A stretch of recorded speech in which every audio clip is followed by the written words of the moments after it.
For decades, the Beverly Hillbillies felt like pure comfort TV. A simple country family striking oil and stumbling into the glittering world of Beverly Hills, making America laugh along the way.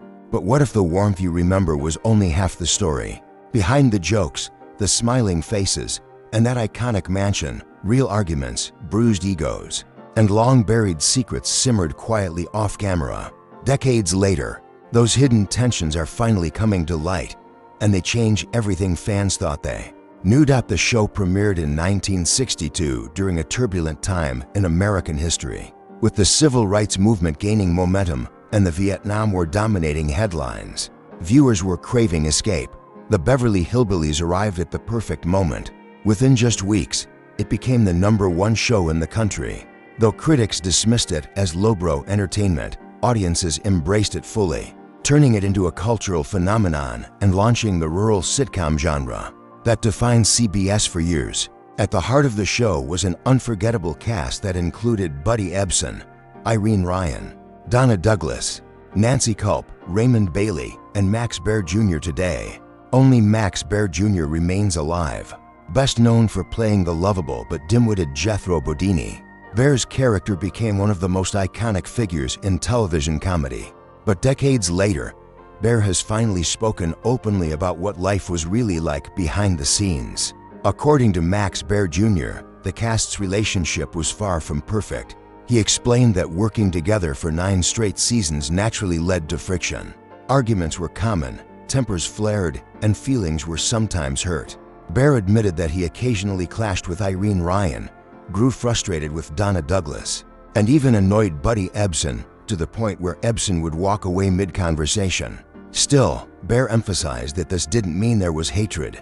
In his words, the closer people are, the more likely they are to fight, much like family. Despite these tensions, Baer remained deeply loyal to his co-stars. He made it clear that disagreements stayed within their circle. Outsiders criticizing or attacking the cast were quickly shut down. This mix of conflict and loyalty defined their working relationships and reflected the reality of long-term collaboration in the entertainment industry. One of the most surprising revelations involves Irene Ryan, who unknowingly helped Baer secure the role of Jethro Bodini. During auditions, Baer and Ryan tested on the same day. At lunch, they went to a nearby restaurant where Ryan bought Baer several martinis. Baer, who rarely drank, returned to the audition slightly intoxicated. When he walked through the door, he bumped into the doorframe, apologized to it, and smiled foolishly, rather than ruining his chances. That moment convinced the producers they had found the perfect Jethro. The show itself also went through several near misses before becoming what audiences know today. Originally titled The Hillbillies of Beverly Hills, the name was shortened just before its debut to make it catchier. The setting nearly changed as well, with New York City once considered as the Clampetts' destination. Ultimately, creator Paul Henning chose California, citing lower production costs and better creative control. The famous Clampett Mansion was another source of trouble. The property belonged to Arnold Kirkeby, who allowed filming for a daily fee. After his death, his widow leaked the mansion's address, leading fans to swarm the location. The crowds became so disruptive that outdoor filming was eventually limited. Not all tensions were playful. Nancy Culp and Buddy Ebsen reportedly argued frequently, often over politics. While their debates sometimes escalated into shouting, they never resulted in lasting resentment. Legal disputes, however, did leave a mark. Donna Douglas sued Mattel after a Barbie doll closely resembled her character Ellie Mae Clampett.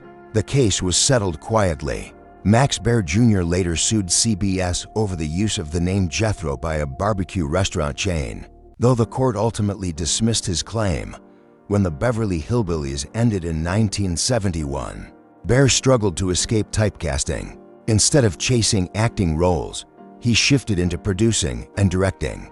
His decision paid off massively. Films like Macon County Line and Ode to Billy Joe earned tens of millions at the box office. Through lawsuits, film production, and later casino ventures themed around the Beverly Hillbillies, Baer built a fortune estimated at $50 million. Today, Max Baer Jr. remains the last living connection to a television legend. His memories remind us that behind the laughter of the Beverly Hillbillies were real people, real emotions, and real struggles.